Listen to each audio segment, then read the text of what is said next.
Friends, எல்லாரும் எப்படி இருக்கீங்க? இன்னைக்கு நாங்க எங்க பாட்டி வீட்டுக்கு வந்திருக்கோம். எங்க பாட்டி எங்களுக்காக சோமா செஞ்சு கொடுக்க போறாங்க. சரி வாங்க எங்க பாட்டி எப்படி செய்யறாங்க பார்க்கலாம். சோமா செய்யறதுக்கு ஒரு 1/4 கிலோ மைதா, 150 கிராம் ரவை, ஒரு அரை மூடி தேங்காய் நம்ம திருவி போட்டுக்கலாம். 4 ஏலக்காய், முந்திரி கொஞ்சம் பொடிசா நறுக்கி வச்சுக்கிட்டு முந்திரி. நம்ம மாவு பிசைகிறதுக்கு இப்போது இந்த ரவையை கொஞ்சம் ஒரு ஸ்பூனு கொஞ்சம் அரை மணி நேரத்துக்கு முன்னாடி ஊற வச்சுட்டு போட்டு பிசைஞ்சா கிறிஸ்பியாக நல்லா முறுமுறு நல்லா கிடைக்கணும். சர்க்கரை ஒரு 150-200 கிராம் கூட போட்டு, எவ்வளோ உங்களுக்கு ஸ்வீட் தேவையோ அவ்வளோ போட்டுக்கலாம். ஒரு 150 கிராம் போடலாம். அடுப்பு பற்ற வச்சுக்கலாம். நெய் போட்டு முந்திரியை வறுத்துக்கலாம். முந்திரி நம்ம வறுத்து எடுத்துக்கலாம். அதுலேயே முந்திரி வறுத்து எடுத்துட்டு அந்த நெய்லேயே ரவையை வறுத்துக்கலாம். நம்ம முந்திரியெல்லாம் வறுத்து இதை எடுத்துக்கலாம். ரவையை இந்த நெய்லேயே ரவையை போட்டு வறுத்துக்கலாம். நல்லா கொஞ்சம் செவக்க வறுத்து எடுத்தோம்னா சாப்பிடும்போது நல்லா ஸ்மெல்லாக நல்லாயிருக்கும். சாப்பிட்றதுக்கு பச்சை வாசனை இல்லாமல் கொஞ்சம் நல்லா வறுத்துக்கணும். எங்கள் பேத்திங்கெலாம் வந்துருக்காங்க ஊர்லேருந்து, அதுக்காக எல்லாம் செஞ்சு கொடுக்கலாம். அது செஞ்சு இந்த அளவுக்கு ரவை வந்ததும் ஸ்டவ் கேஸ் ஆஃப் பண்ணிவிட்டு எடுத்துக்கலாம். ரவா வறுத்த கடாயிலே இந்த தேங்காயை போட்டு நல்லா சிவக்க கொஞ்சம் வறுத்து எடுத்துக்கணும். நல்லா வறுக்கணும். இந்த அளவுக்கு வறுத்தா போதுமா? கேஸ் ஆஃப் பண்ணிவிட்டு எடுத்துக்கணும். இப்போ நம்ம வறுத்து வச்ச ரவையை இந்த வானல்லே கொட்டி சர்க்கரை, முந்திரி எல்லாத்தையும் கொட்டி கலரணும். நல்லா சூடு காமிச்சா போதுமா, ரொம்ப வறுக்க வேண்டாம். இதை லைட்டாக போதுமா. இதில் என்னெல்லாம் போட்டிருக்கீங்கம்மா? இதில் நெய், ரவை, தேங்காய், சர்க்கரை, ஏலக்காய், முந்திரி பயிர், அவ்வளோதான்.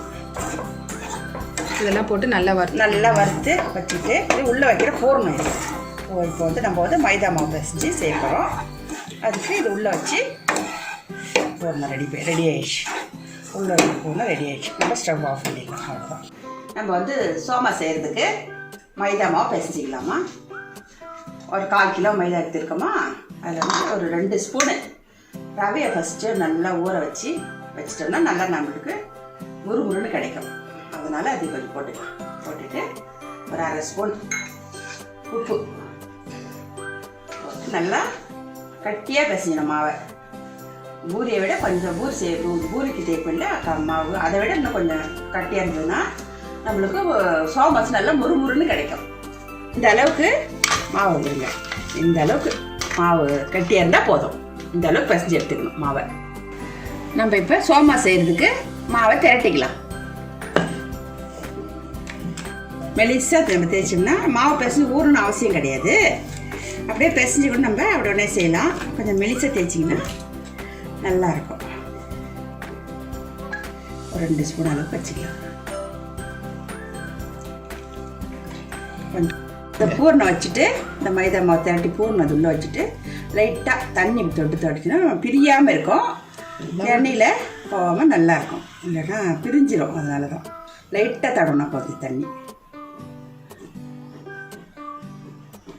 இதை எடுத்து அப்படி மூடிட வேண்டியது.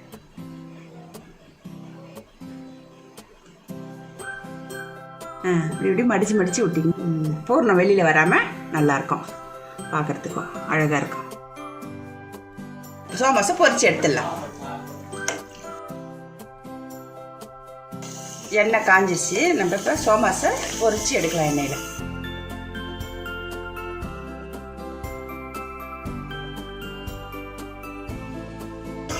ஒரு பக்கம் திருப்பி வெந்த பிறகு இன்னொரு பக்கம் திருப்பி போட்டு நல்லா வேக வைக்கணும். நல்லா செவர வேக வைக்கணும். அப்போதான் நம்மளுக்கு முறுமுறுன்னு கிடைக்கும். இந்த மாதிரி ஒன்றுன்னா பொரிச்சு எடுத்துட வேண்டியதுதான். பொரிச்சு வேறு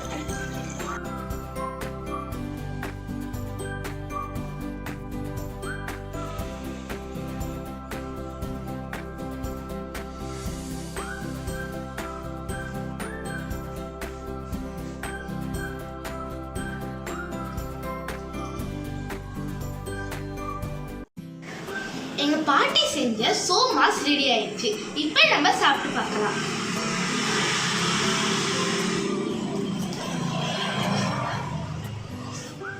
நல்லா இருக்காடா? செம்மையா இருக்கையா, சூப்பரா இருக்கையா.